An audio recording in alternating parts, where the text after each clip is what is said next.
All right, I think we're ready to go. So good morning, everyone. My name is Sierra Suafoa McLean. I am the program engagement lead with Front and Centered. And I'm just here to welcome everyone today. But before we get started, I just want to share a little bit about Front and Centered. We are a coalition of BIPOC-led groups across Washington states whose missions are and our work really comes together at the intersection of equity, environmental, and climate justice. As probably many of you know today, we are here to talk about the Clean Energy Transformation Act, also called CETA, which Front and Centered helped write and pass in 2019 to transition Washington state to a 100% clean electricity over the next several decades. We have been working ever since to ensure that CETA is implemented in a way that stays true to the provisions that we fought so hard to get. So just a few reminders before we get started. This meeting is being recorded to share with our members who weren't able to get here today. So just so everyone knows that. The chat is also open for questions. Only the panelists, I believe, will be able to see that, but just so you know, your questions are getting to them. So feel free to pass those along as they come up, and we will hopefully get to address a lot of them in the Q&A towards the end of our program today. And then with that, we have a great panel that I'm very excited for today. So I will turn it to our energy lead, Marielle Thur-Rasingham. Hello, good morning, everyone. I am Clean Energy Policy Lead with Front and Centered, and I've been supporting Front and Centered since we were involved with the rulemaking after CETA was passed. And Front and Centered was involved in the Clean Energy Transformation Act, developing the legislation, and critically ensuring that equity featured as a primary mandate for achieving 100% clean over the next few decades. So the rulemaking process left us with guidance on how utilities would be kind of moving forward with transitioning to off of greenhouse gas emitting resources for electricity to clean resources, and what that means for kind of Washington customers. That transition happens equitably is absolutely critical. And that's why we keep showing up. So there are rules now, different rules, but aligned rules that apply for different types of utilities that provide electricity to Washington citizens. But what does that mean? So although there's rules and there's guidance, there are ongoing discussions and processes for really ensuring that utilities are maximizing the opportunity for an equitable transition. And these are ongoing because implementation is a multi-stage process. So still questions around what is an equitable transition, what is clean, for who. These are being shaped in different forums through kind of the regulatory, in the regulatory space. And there are many opportunities for public participation in this. We wanted to host this briefing to help advance the conversation and bring it a little bit more to public attention, because a lot of the spaces where discussions are happening are behind closed doors. And so we wanted to open it up more.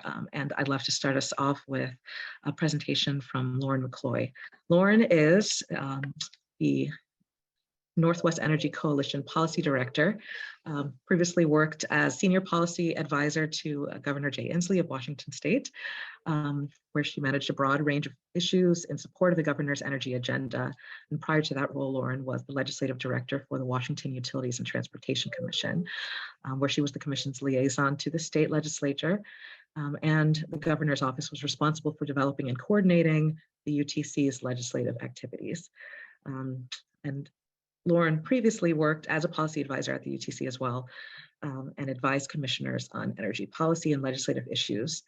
And before joining the UTC, Lauren worked as a compliance investigator at the UTC's, or before joining in the policy role, was a compliance investigator in the Consumer Protection Division, and has kind of a wide depth of experience on energy policy, and NWEC is kind of a critical stakeholder in kind of driving how CETA is implemented and how this clean transition is really going to support Washington in achieving climate goals while centering equity. Please, Lauren. Thank you, Marielle, for that introduction. Would you like me to share my screen? Yes. Okay. 1 second.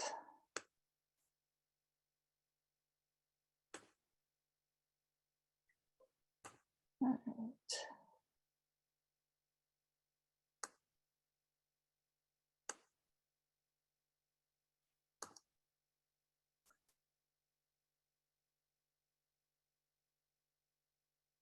All right. Good morning, everyone. As Marielle mentioned, I'm Lauren McCloy with the Northwest Energy Coalition.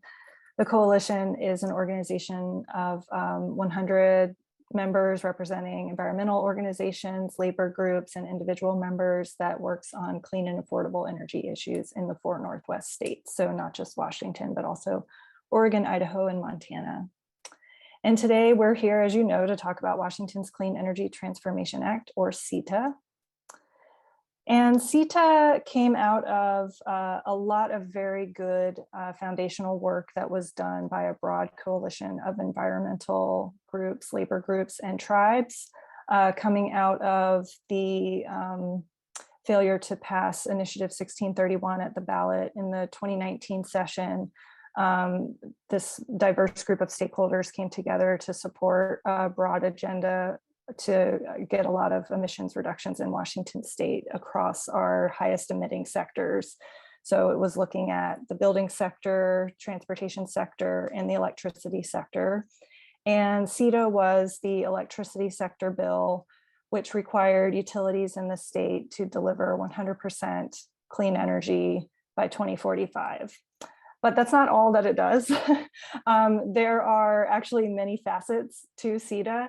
One is the clean energy standards, which I'll talk a little bit about. There are actually 3 clean energy standards.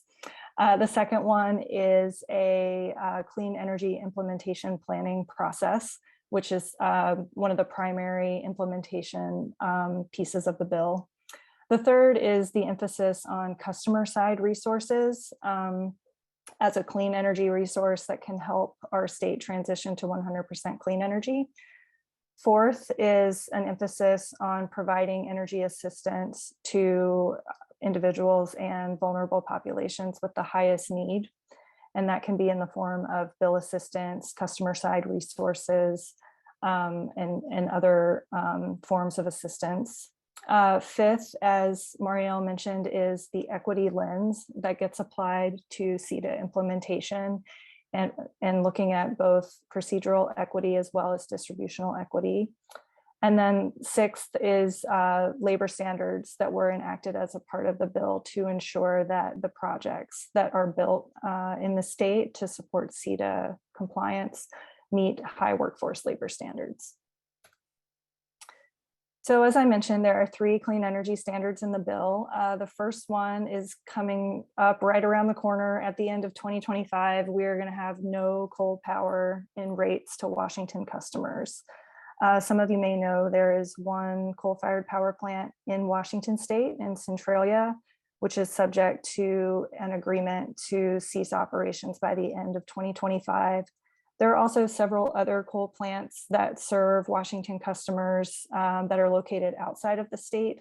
And what this bill required was that power from those plants also is not included in rates to Washington customers by the end of 2025. The primary coal plant that is really emphasized under this policy is the Colstrip power plant in Montana, which is owned by most of the West Side utilities that serve Washington customers. And second is the 2030 greenhouse gas neutral standard. This standard requires utilities to serve customers with 80% renewable and non-emitting power and to meet a greenhouse gas neutral standard in the form of alternative compliance by 2030. And then third is the 2045 100% clean standard, which requires Washington utilities to eliminate all greenhouse gas emissions from the power served to customers by 2045. Clean energy implementation plans are a really, really important part of CETA implementation because it is the process whereby the utilities work with the public, work with their governance bodies to develop their plans for complying with the law. And they are required to develop specific targets for renewable energy, energy efficiency, and demand response. And that includes interim targets, which define how they are going to get to the 2030 standard and the 2045 standard, as well as the during the 4-year planning cycle, how much are they anticipating procuring in terms of renewable energy, energy efficiency, and demand response. And then they also have to develop specific actions in the form of programs and measures to help them meet these targets. They are required to demonstrate compliance to achieve those targets at the lowest reasonable cost, considering risk. And they are supposed to consider acquisition of existing renewable resources and energy efficiency prior to actually developing new resources to meet the standards. And then importantly, the bill also requires that utilities achieve an equitable distribution of energy benefits and reduction of burdens to vulnerable populations and highly impacted communities. This includes long-term and short-term public health, economic and environmental benefits, as well as the reduction of costs and risks and energy security and resiliency. So there are a lot of factors that need to be balanced in the development of the clean energy implementation plans. If you are interested in diving in a little bit more on these, you can find all of the clean energy implementation plans posted on the Department of Commerce's website. I won't click on this link, but the link is here in the slide deck. Oops. Okay.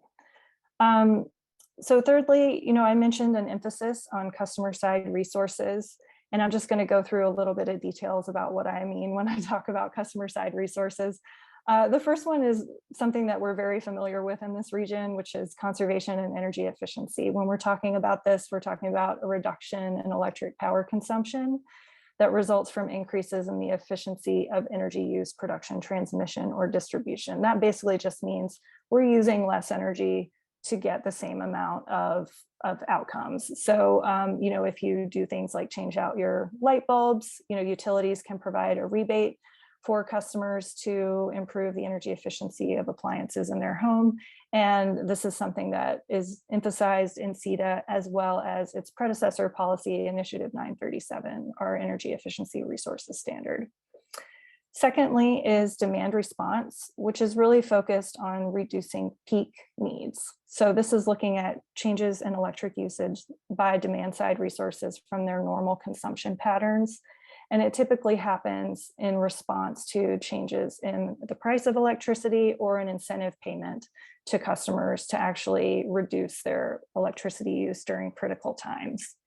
This is something that is still pretty new in our region, but we are starting to see, it's exciting. We're starting to see a lot of demand response showing up in utility integrated resource plans and in some of the clean energy implementation plans as well, as a cost-effective means of reducing utility peak capacity needs. So this can save customers a lot of money by avoiding having to build new peak energy resources.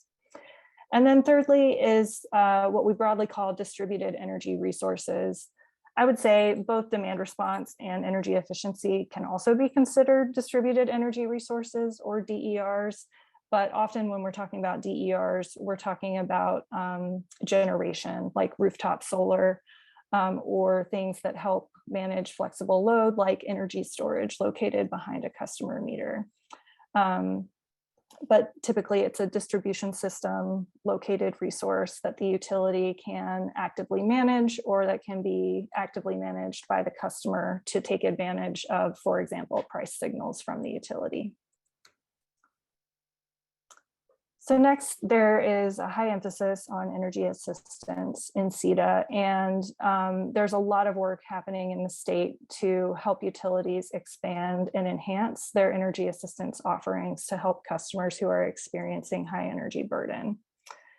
And when we're talking about energy assistance, we're talking about a diverse set of potential programs, looking at weatherization, energy efficiency, as well as monetary assistance in the form of bill grants, discounted rates, or any other kind of bill assistance that might be available. CETA also envisioned that energy assistance could include direct customer ownership in distributed energy resources or other strategies to promote community ownership of those resources. And utilities have to conduct biennial assessments of the programs and mechanisms that they use to help reduce energy burden, as well as sort of review the effectiveness of those programs over time and try to improve on them. So they're looking at what kind of outreach strategies they have to reach out to community-based organizations. Indian tribes are specifically mentioned as being a critical entity to reach out to, and then looking at comprehensive enrollment campaigns that are accessible to the communities that they serve. And CETA includes some very specific goals of what we should be trying to achieve for energy assistance. And these are listed here in the slide deck, but essentially we're trying to evaluate whether or not our energy assistance programs are capable of serving 60% of the energy assistance need and increasing energy assistance by 15% over the amount provided in 2018 by 2030. And then overall trying to get to serve 90% of the energy assistance need by 2050. The Department of Commerce is doing a lot of work to sort of get the data and pull it all together to provide a full picture of what's happening on energy assistance in the state. I've included the link here in the slide deck to where you can find those reports. And I talked a little bit about the equity lens. Importantly, I think CETA was really groundbreaking in that it was really the first policy enacted at the state level that was incorporating an equity lens into our climate policy. So this is the language that's in CETA. It requires an equitable distribution of energy benefits and reduction of burdens to vulnerable populations and highly impacted communities, long-term and short-term public health, economic and environmental benefits, and the reduction of costs and risks, and energy security and resiliency. As I mentioned, there are sort of three elements of equity, which are really a part of this conversation. We're looking at distributional equity. How are we allocating the benefits and costs of this transition? And there's a lot of work happening, in particular at the Utilities and Transportation Commission, to try to figure out how to transition from a framework that was really looking at fairness. Rates should be fair, just, reasonable, and sufficient, to a framework that is focused on equity, which is looking at the actual outcomes of what we're doing and are we achieving equitable outcomes. Secondly, we're looking at structural equity. How is the power structure and governance structure set up so that we can actually achieve those equity goals? I think that this is one that we're going to learn a lot about as we continue to try to implement CETA. You know, we're really kind of turning some of the typical planning paradigm on its head, where I think we're looking at trying to incorporate more bottom-up input into how utilities do their planning, how they are actually looking at what resources they're going to need to meet the standards. And this is really going to take, I think, a very focused effort over many years to try to achieve the intent. And then thirdly, we're looking very hard at procedural equity. You know, are we providing the forums and processes in which to actually get input from affected communities and communities that have an interest in these outcomes? That, you know, typically it's going to take more than just having a public hearing. As you know, we're encouraging utilities to work directly with community groups. We're encouraging them to, you know, actually spend some time with their advisory groups, figuring out how to improve the public participation process. And, you know, this is hard work. I would say it's different than the way things have typically been done in the past. And we are asking a lot of utilities to try to do a lot more direct outreach to customers to make sure that their perspectives and interests are reflected in the plans. I mentioned the equity advisory groups already. And then finally, there's this question of, okay, how are we measuring outcomes? And one of the things that the Utilities and Transportation Commission has done is it's required the utilities that it regulates to develop what are called customer benefit indicators. And these are essentially metrics that the utilities are using to both evaluate what types of resources that they are incorporating into their plans, and then at the end, actually using those indicators to evaluate their own performance in meeting the standards. So there's been a lot of work to try to develop comprehensive sets of customer benefit indicators for each of the utilities that the Utilities and Transportation Commission regulates. That includes Puget Sound Energy, Avista, and Pacific Power. And those utilities worked with their equity advisory groups as well as other stakeholders involved in the CEIP processes to develop those indicators. And then lastly, I did want to mention the workforce labor standards. The bill included incentives for projects to be constructed with high labor standards, including family level wages and use of local workers and diverse businesses. This was done in the form of sales and use tax exemptions that are tiered based on the type of business practices that the utilities, or not the utilities, I'm sorry, that the contractors use as it relates to construction. So there's a 50% sales and use tax exemption for projects that are constructed under contract with women, minority, or veteran-owned businesses. There's a 75% exemption for projects that pay prevailing wage. And then there's 100% sales and use tax exemption for projects with a project labor agreement. I would say we're just now really starting to see these incentives show up in the procurement process. I believe that the first utility project to actually make use of these was an Avista project. But as other utilities in Washington go through their procurement processes, you know, I anticipate that we'll see that these do actually make a difference in the type of projects that utilities are procuring, and that they are working with bidders to take advantage of these. And then another factor that will certainly come up is, how does the Inflation Reduction Act play into all of this? I think we are going to see significant benefits in the form of lower bid costs coming into utility requests for proposals.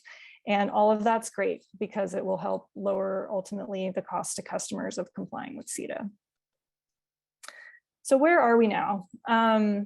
We're basically 3 years in. There was a very long and grueling rulemaking process that the agencies went through over the course of 2020 and 2021. And we now have the first round of utility CEIPs, which came in at the beginning of 2022. In this first round, I would say we're really just kind of getting started. There was a lot of work done by utilities to identify highly impacted communities in their service territory. This will help them be able to target programs and benefits to the communities that are highly impacted that they serve. And there were also some specific actions that utilities brought forward to help them meet their interim targets in this first 4-year implementation cycle. So this covers 2022 through the end of 2025. Some of the things that we're seeing in those clean energy implementation plans are expansions of residential rooftop solar programs. We're seeing some utilities start to explore smart thermostat programs, which is essentially a demand response program that enables them to control customer thermostats based on if they're experiencing increased demand, and that can help reduce costs to customers overall. There are some utilities that are exploring the same demand response water heater programs, which is a similar concept whereby your water heater can actually reduce its demand during periods of peak demand to help reduce overall costs. And then we're seeing a ton of new renewables, energy efficiency, and even some distributed energy resources in some of the utility implementation plans.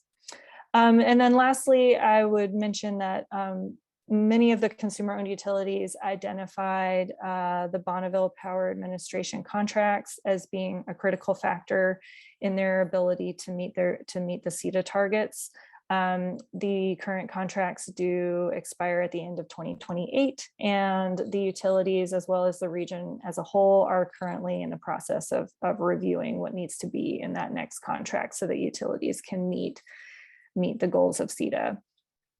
And then, we're also seeing lots of efforts to expand energy assistance and data collection and analysis.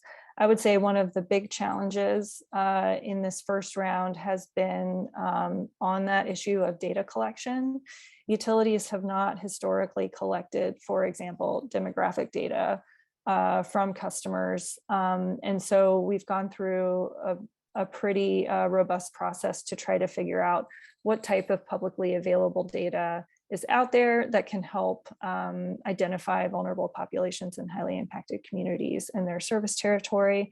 And then how can you use what data that you do have about customer energy use, income, ethnicity, those types of things to help target resources to the customers with the greatest need.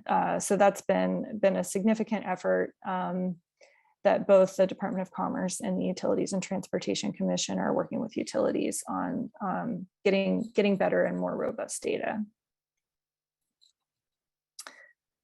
So lessons learned, I would call this preliminary lessons learned.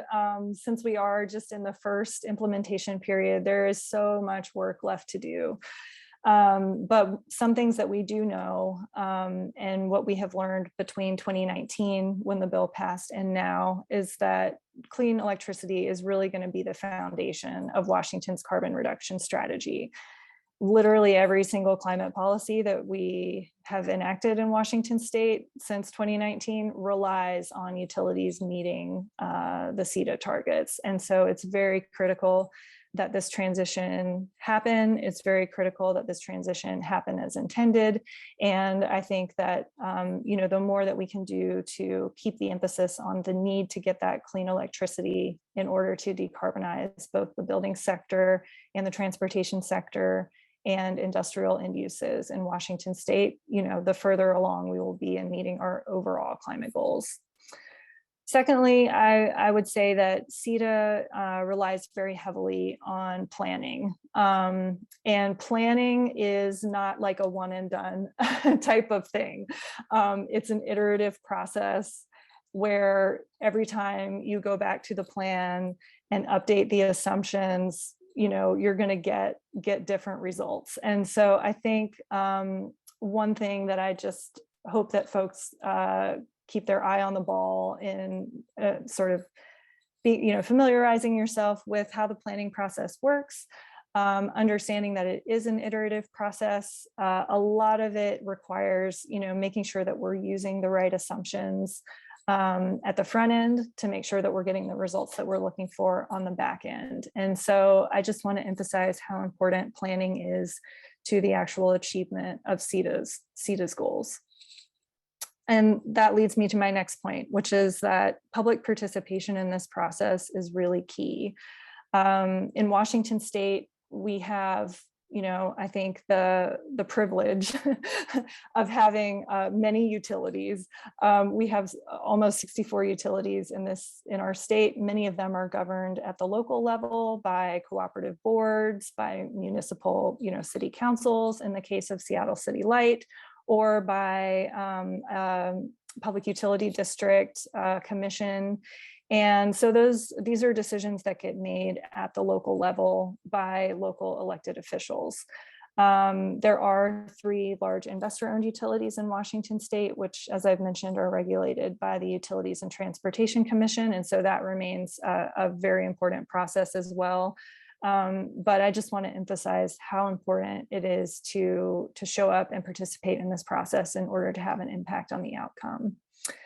Next, I would emphasize just what we're seeing in terms of short-term versus long-term resource needs. I think in the near term, most of these goals are going to be met by deploying low-cost renewable energy, which is honestly, what we would have done without CETA. I think we've seen such a drastic decrease in the cost of renewables even over the last couple of years, that many of these resources are cost effective already.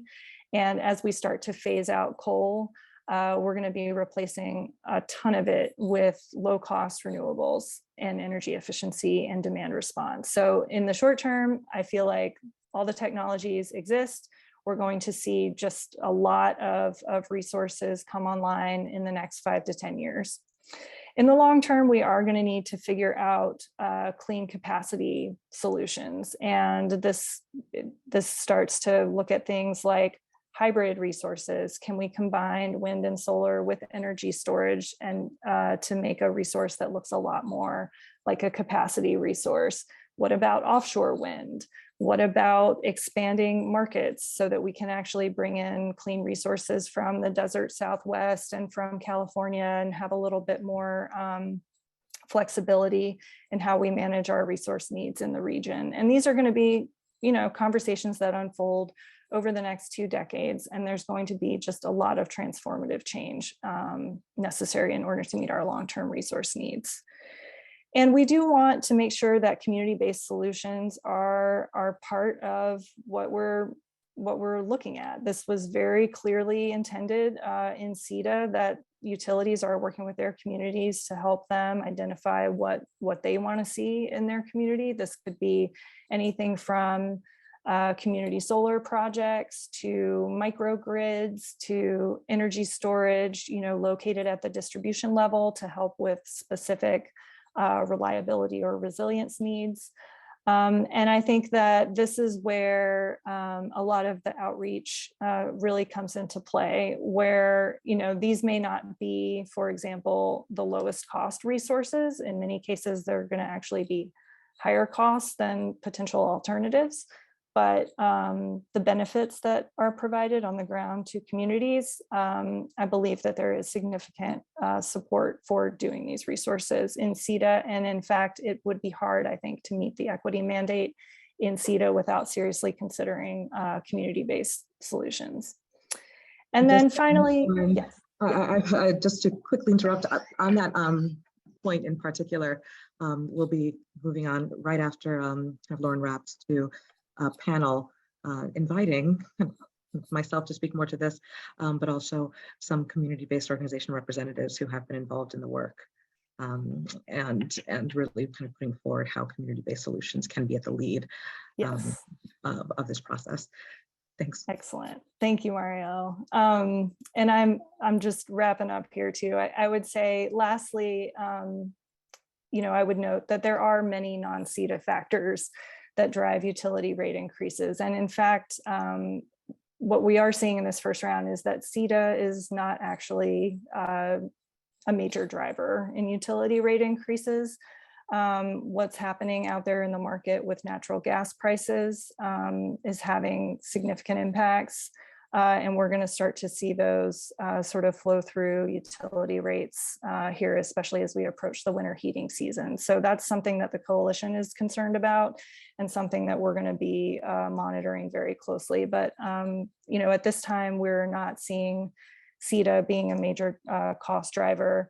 Over time, I think as we continue to see prices come down for clean energy as a result of implementing the Inflation Reduction Act and other technology improvements and just kind of market factors, again, we are pretty confident that we can meet the CETA goals without significantly increasing customer rates. So that concludes my presentation. I did include some links here to the state agency sites where you can learn more about the utility plans as well as the state rules on CETA. I believe we also have some representatives on the call today from state agencies. And just thank you so much for having me, and I'm happy to answer any questions. Thank you for joining, Lauren. We are not doing Q&A immediately after the presentations until we've wrapped all the speakers, so that will come kind of at the end of the program. I hope you're able to stay on to take on some of these questions. And we'll be sharing the slide deck in our post-briefing communications, those who registered. I'd love to Move on to our panel of speakers who will touch on community engagement and involvement in these processes, and broadly kind of the importance of kind of community engagement in driving policy and climate justice policy, which is why Front and Centered is in this, and a lot of the potential we see for CETA and for kind of a lot of the other acts and practices and protocols, and how that is evolving to actually transform the energy system and move us towards a more equitable, functional, social, and economic system for all. So the panel will be moderated by Front and Centered co-founder and co-director Derek Gruen. Thanks, Marielle, and thanks again, Lauren, for running through the law and where we stand on it. And just to emphasize what Marielle is saying, Front and Centered has a very kind of specific idea of how the transition, should look like, this transition off fossil fuels, but in our words, kind of a broader idea of a just transition. And certainly part of that is to make our way off fossil fuels in a way that provides better quality of life for everyone, and that targets the disparities that we see. But one of our principles in a just transition is that the communities that are really on the front lines of the fossil fuel economy are gaining more self-determination over the places they live and in meeting local needs. And we wanted to go over kind of, how this law and its implementation is living up to that idea or not. Certainly, it wasn't kind of at the core of the law, but we're working to see what we can do to have more community influence in this transition of our electricity sector. So we have some great speakers today with us. I'm excited to welcome Lena Vo, who's the program manager at the Asian Pacific Cultural Center, or APCC Tacoma. And Lena is serving on the Puget Sound Energy Equity Advisory Committee group currently. She joined the APCC family in 2021 to lead a newly developed business and community engagement services department, and has been instrumental in planning and developing and implementing the program.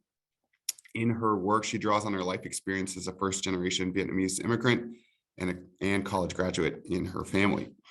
We're also welcoming Paul Tabayoyon, who's the community outreach coordinator for Yakima chapter of the Asian Pacific Islander Coalition, or APIC Yakima.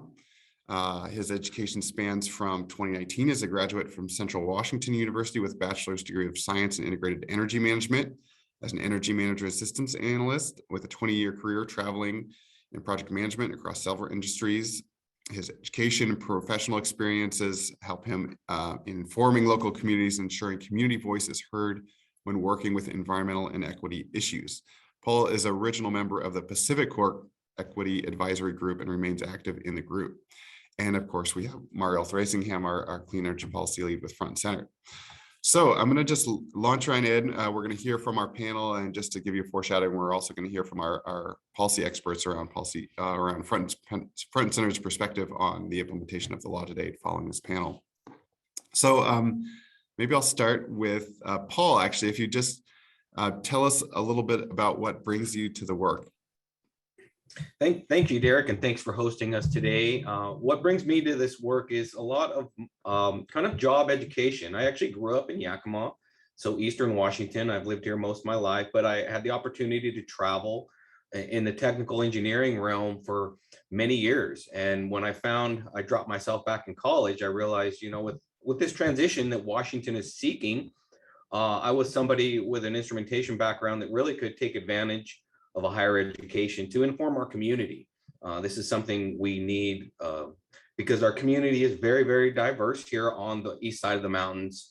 And having someone who's local is important, because sometimes it's almost like that trusted messenger model. If someone comes in from an outside area, it's like, is this in our best interest?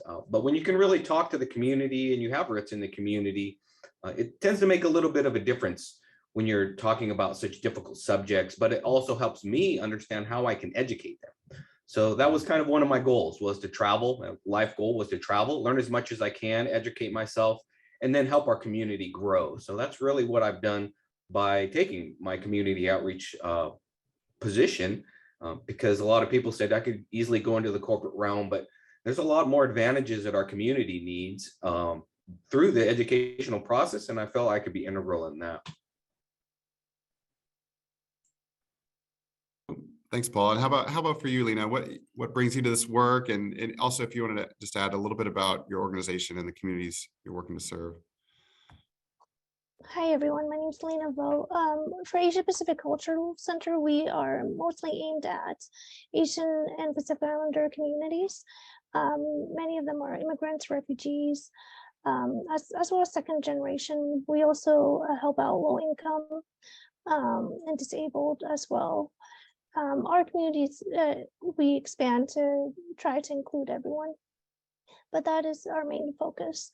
What we do here and what our drive is to be part of this is to make sure, as well as Paula said, it's educating the community. Many people are still trying to struggle with what they have right now, and making sure that they have these resources that are crucial to their families as well as to all of the community. It's something that many people don't have, and many organizations or many private sectors do not try to aim towards. So we're here to try to bridge that. Thank you very much for being here and serving that role. So I'd love to hear, we can popcorn a little bit and maybe start with Marielle. Just what we're hearing, I know you work closely with Paul and Lena, but also a broader set of community organizations in the energy workspace at Front and Centered. If you can just tell us a little bit about what we're hearing from community about their needs, in particular in this area, but in general. Front and Centered isn't itself a community-based organization. Our members are, and so that I hear, as the energy policy lead and the convener of the Front and Centered Energy Justice Work Group, I hear what kind of folks who join the work group are sharing, and it's a lot of in the moment pressing needs around maintaining basic comfort, security, safety, and well-being in their homes. And so the energy issues are about affordability and about access. It's about the particular challenges for immigrant communities and those, including language barriers, including how to kind of sign up for basic services, how to communicate with the utility, what to do when you get a letter in the mail that has a big red kind of bold past due kind of indicator on it. You don't necessarily know what that means. And so it's about the services that a lot of our members directly provide as a part of their programming to help connect their community members to assistance, to pay for energy, and to kind of language support services, to just getting someone to walk with you to an office or to help you schedule something.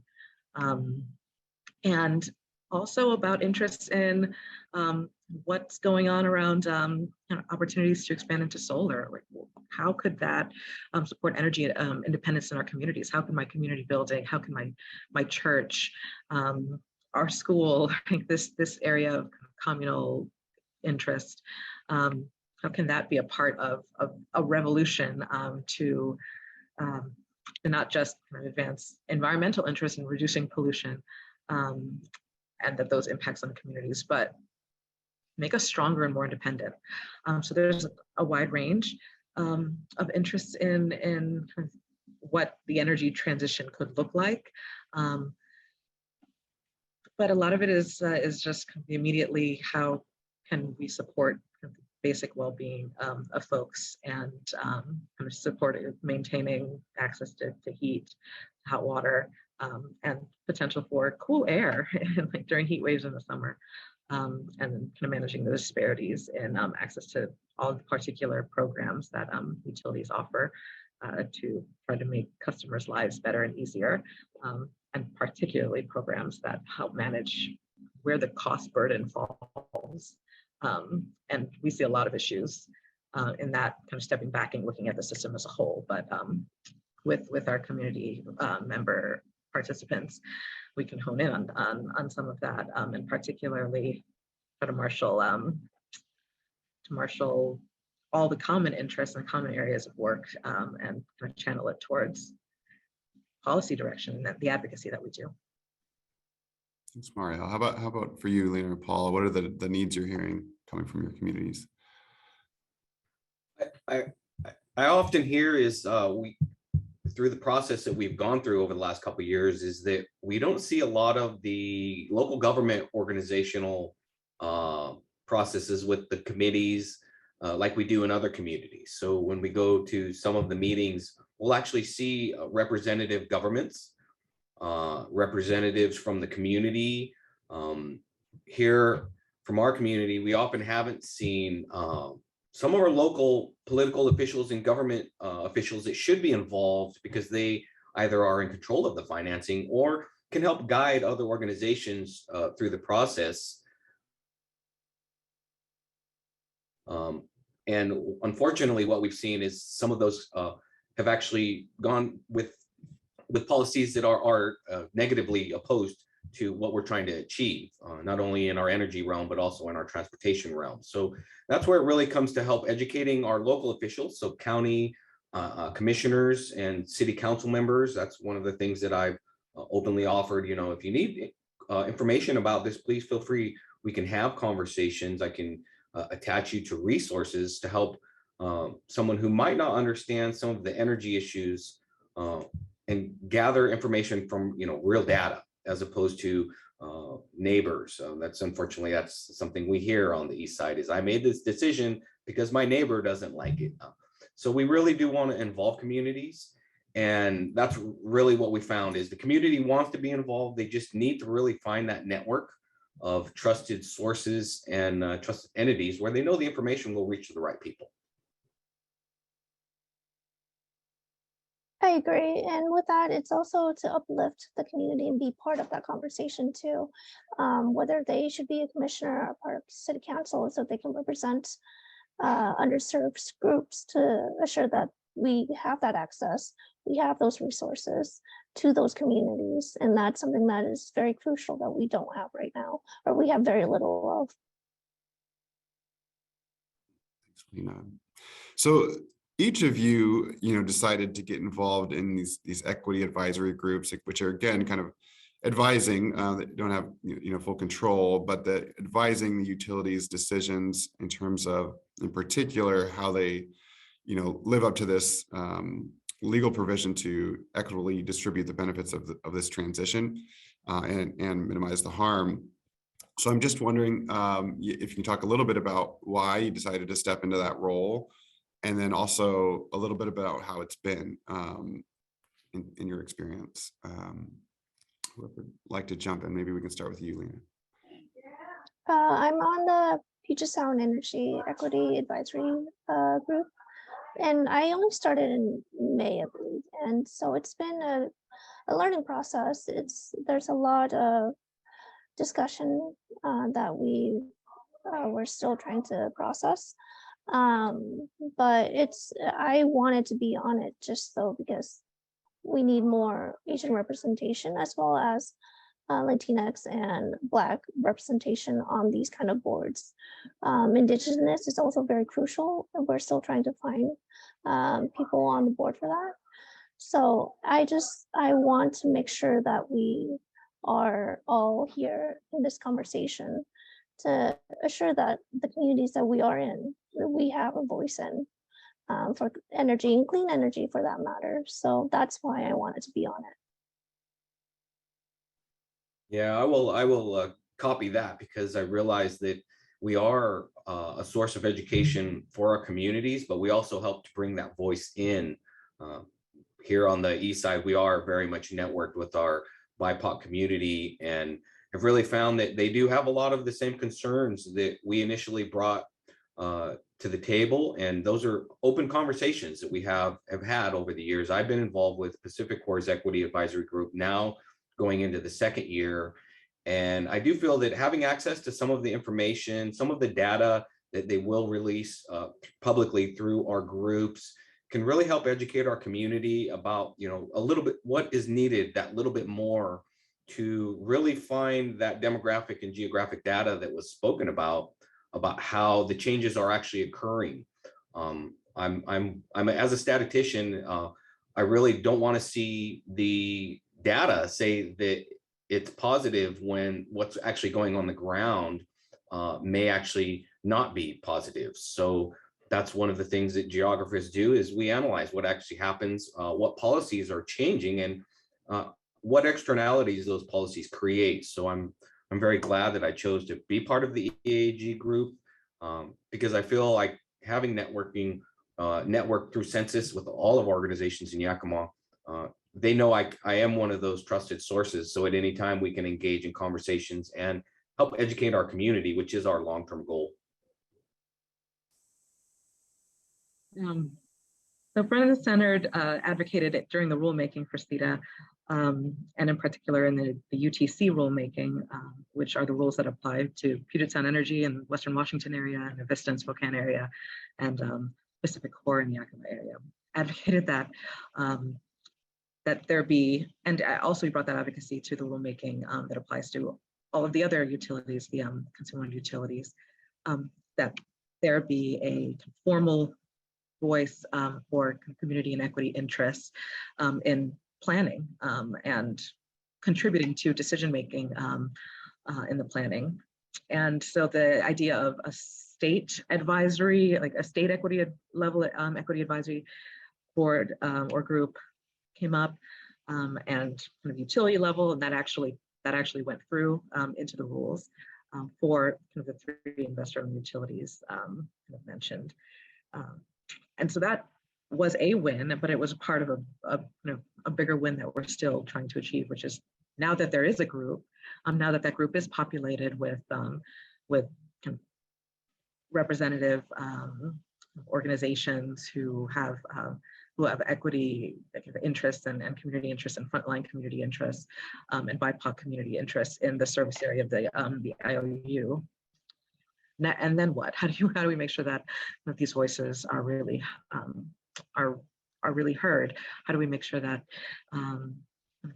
the opportunity for these groups to serve both for sharing information and learning and generating kind of learning and understanding of the clean energy transition are really kind of critically building towards governance opportunities and power opportunities for community interests to be heard and to influence planning, so that the flow of information and the flow of input and influence goes in all directions, learning for communities and community input in planning.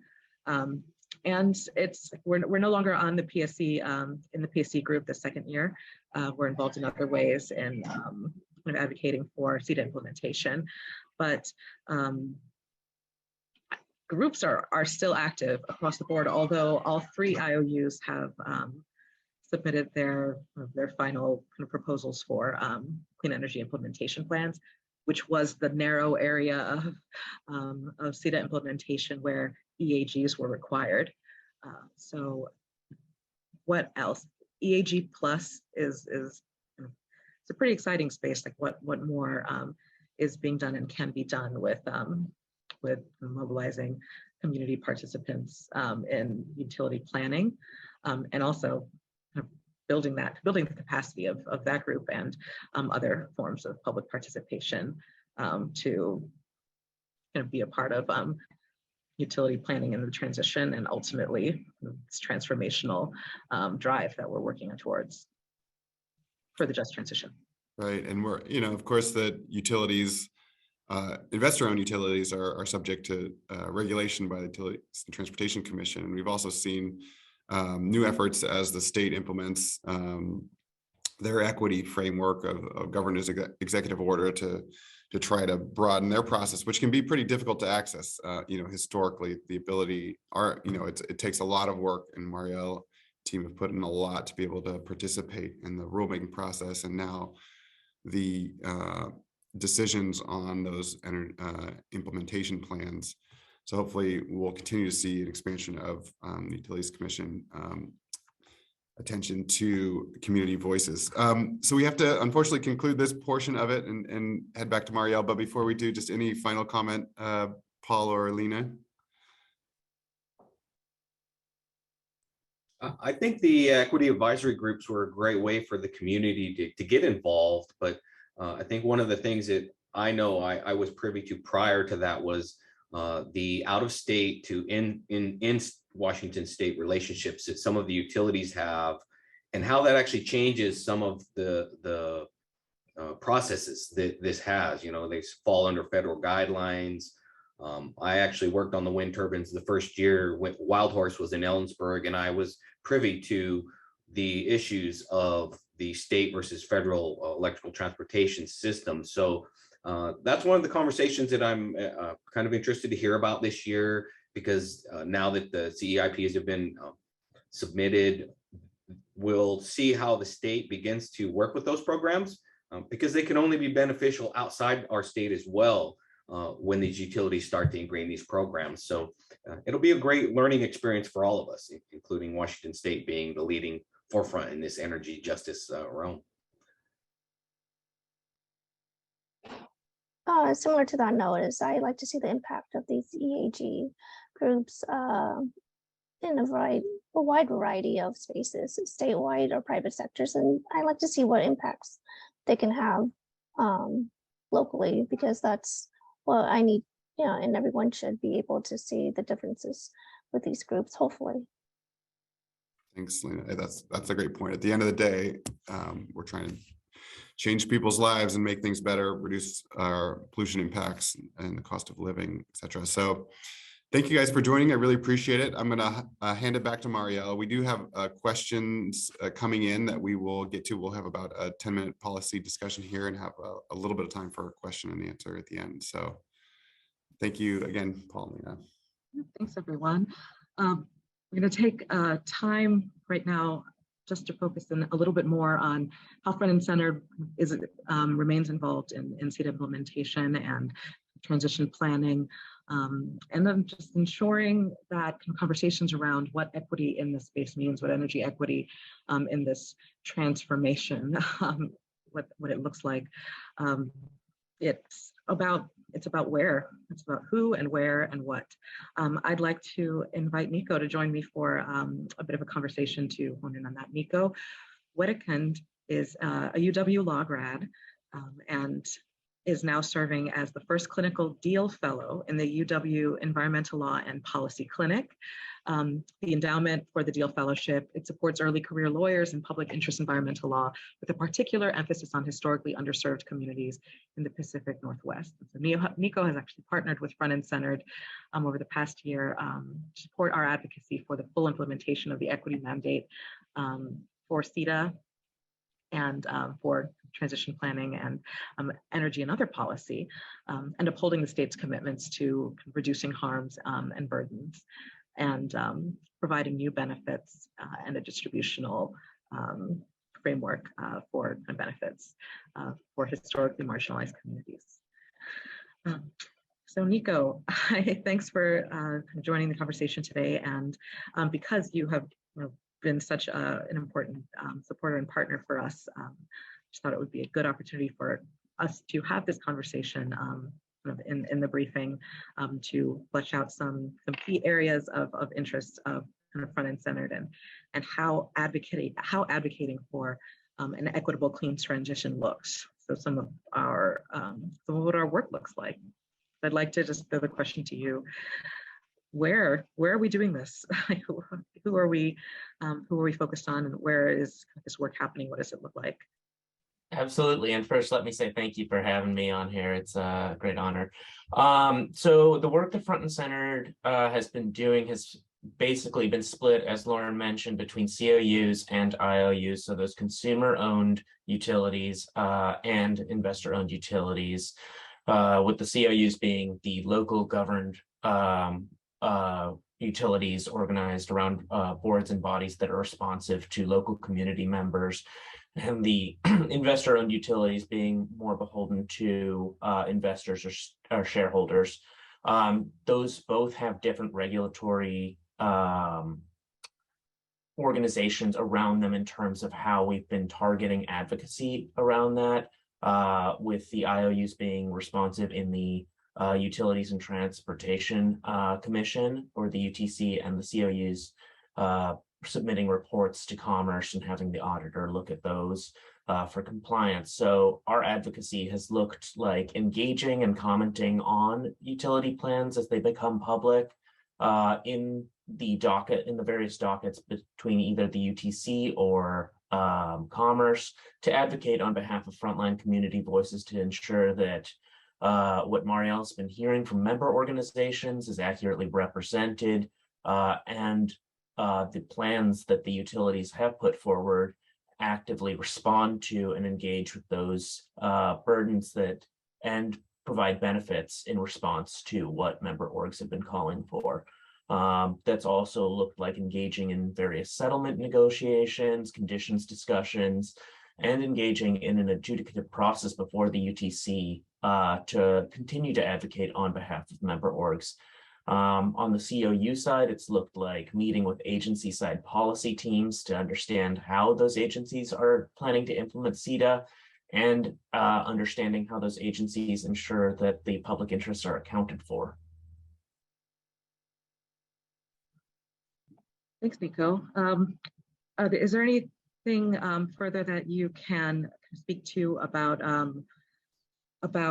what are the key priorities in the advocacy, like what we are kind of really hoping to see come through around procedural justice and distributive justice, like actual like outcome-oriented metrics, and really meaningful participation, sufficient kind of transparency and reporting, and ways that the entire system, the structures of how kind of utility sector currently work, how those are being potentially reimagined.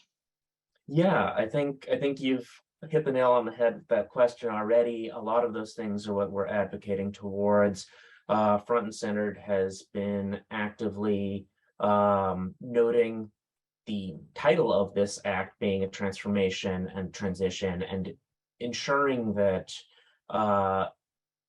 while we are switching from resource to resource, we also look at how utilities are providing services and how responsive to member orgs those utilities are, and ensuring that there's actively creation of pathways for member orgs to directly advocate for their needs to utilities, and ensuring that the utilities are responsive, not just in writing, but in actual actions that are taken, and in planning, in forward thinking, for how utilities distribute benefits and burdens on both ends, and historically recognizing the burdens that have been disproportionately affecting a lot of member organizations, communities.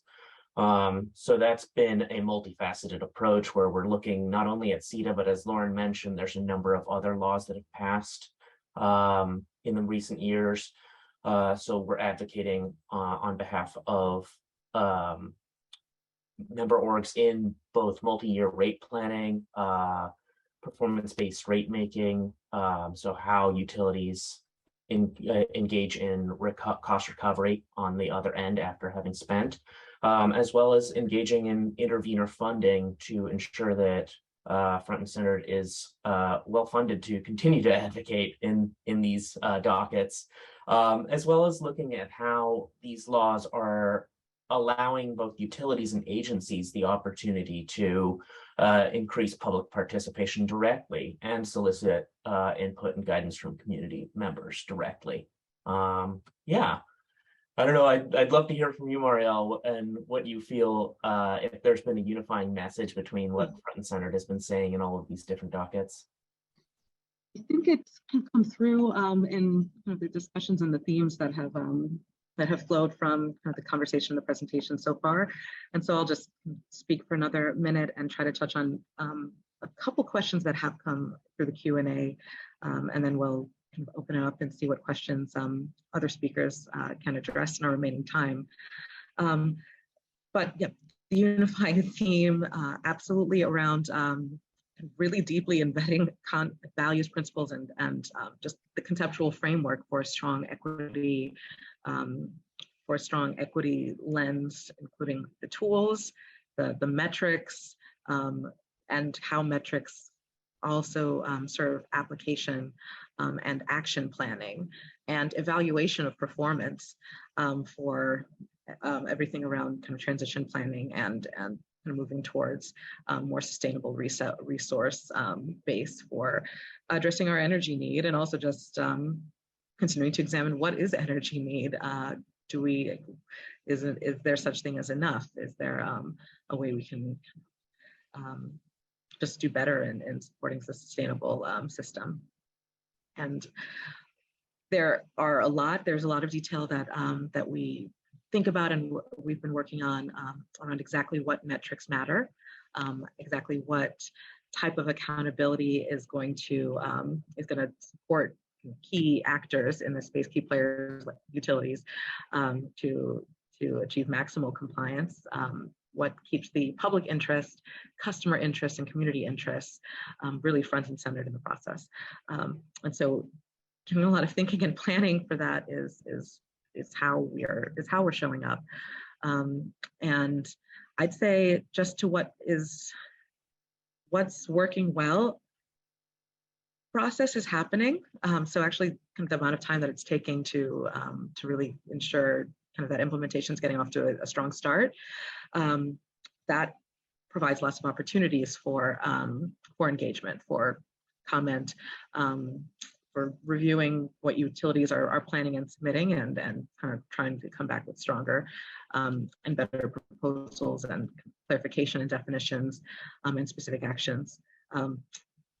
But the outcomes are what we're really interested in, and it feels like those are still a ways off. And so that's why we're going to keep showing up, and we're going to keep thinking about how different ways to show up and trying to mobilize more support for an outside lens on what's going on, so that this is really more of a participatory and collaborative kind of implementation process, and not kind of feeding into utilities own the whole thing, and we all have to just deal with it on the back end.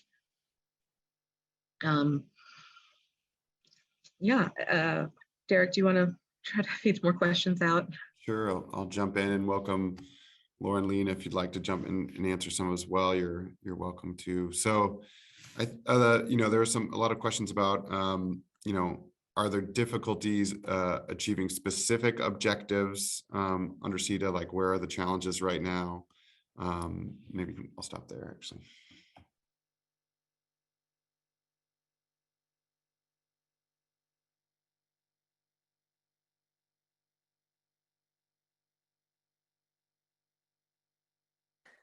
So Derek, this is Lauren. I'm happy to take that one if you want. Yeah, I would say, some of the hardest parts of this are going to be figuring out, how do we direct this investment in a way that really delivers those benefits to where we want them to go.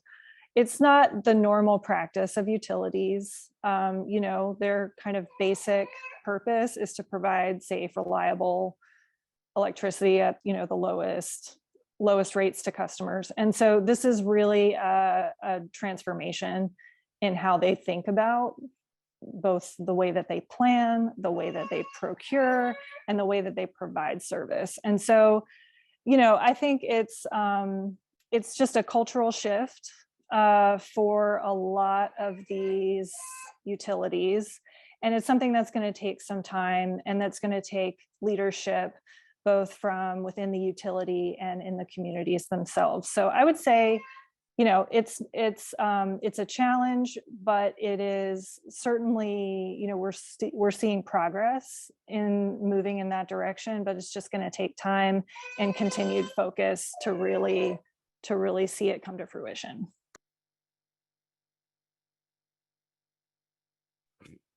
Thanks, Lauren. Well, kind of on that realm, is the CETA, the law, enough, or is there any additional legislation that might be needed to keep CETA and its objectives on track? It's another question from participants.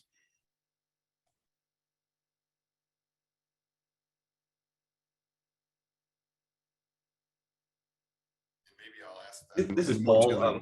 Okay, go ahead. I'm a firm believer that there is a little bit more legislation that needs to be done, specifically for the data. We don't have a great source of data for what's being used. When a public entity wants to do some research, they may actually have to pay for information. So anything that the state can do to assist on knowing I guess, communicating the bigger picture of the data that's needed from the utilities themselves to really understand how the changes are playing out in our communities. So, we're actually saying we're saving energy in this area so that we can actually distribute it in an area that's in need. Things like that. Those kind of communication efforts in the community go quite a ways when it comes to the acceptance of these changes of the programs, rather than just all of a sudden we have a change and we have to deal with it, or we have a cost increase and have to deal with it and don't understand why there might be a cost increase. So definitely, I feel that data aspect needs to be a lot more transparent so that we can, visually see how our programs are changing the distribution and the usage patterns of Washingtonians. I would agree with Paul. I think the flow of information, like what we can know more. We know there are issues. So much about what equity is based on is recognizing that there are disparities, but how can we show that? How can we articulate that so that we can really drive towards solutions?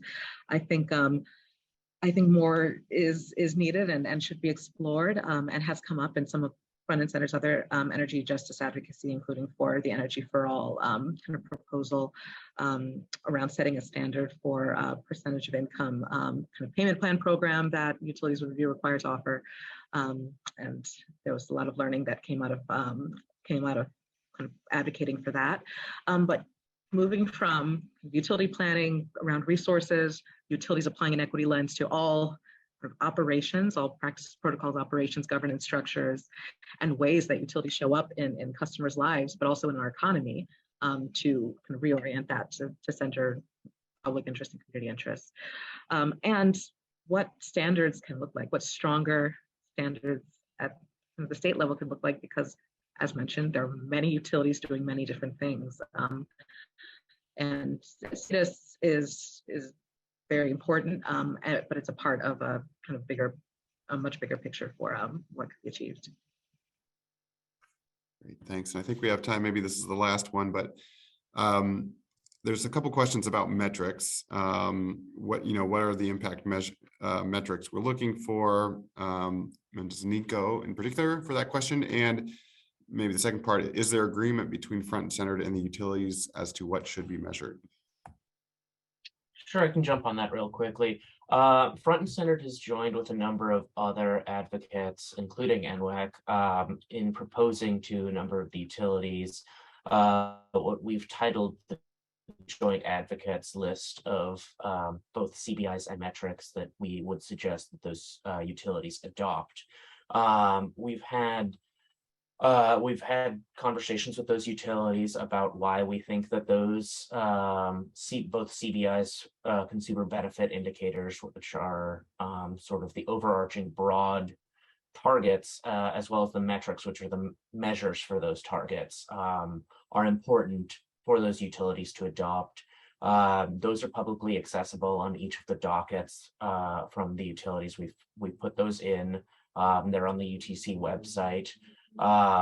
And those look like any number of things. We try to speak to each of the goals that was set out in CETA in terms of equity. As Lauren had mentioned, those at least seven different, depending on how you count them, different categories of equity measurements that CETA requires utilities to consider in implementing their plans. We've tried to put forth either measurements or metrics for each of those to try and get some more clarity, both on behalf of the utilities and on behalf of member orgs, to understand better how utilities are serving and responding and considering equity in their provision of services.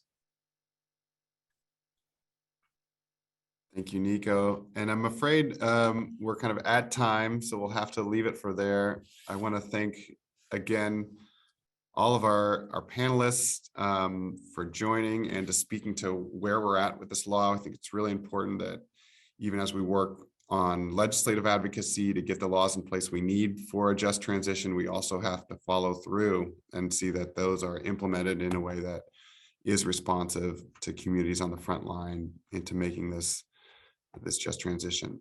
So I'll hand it over to Sierra to close us out. Yeah, thank you for that, Derek. And thank you to everyone who joined us today in the audience, as well as our panelists. That was really great. A lot of education, and I feel like there's a lot of opportunities to come on how we can continue this work. So thank you so much. I know these briefings are really important to our membership as well as just our communities. So just want to say thank you for that. To our members, please continue to check HILO for upcoming events and ways to continue getting involved. And to others, if you have any questions about Front and Centered programs, feel free to reach me at sierra@frontcentered.org. I believe James will put these emails in the chat so you can have those. If you have any energy specific questions, feel free to reach out to Marielle. And if you have anything more general wise that you'd just like to learn, please reach out to info@frontcentered.org. So again, thank you to everyone for joining today. I hope you have a great rest of your week.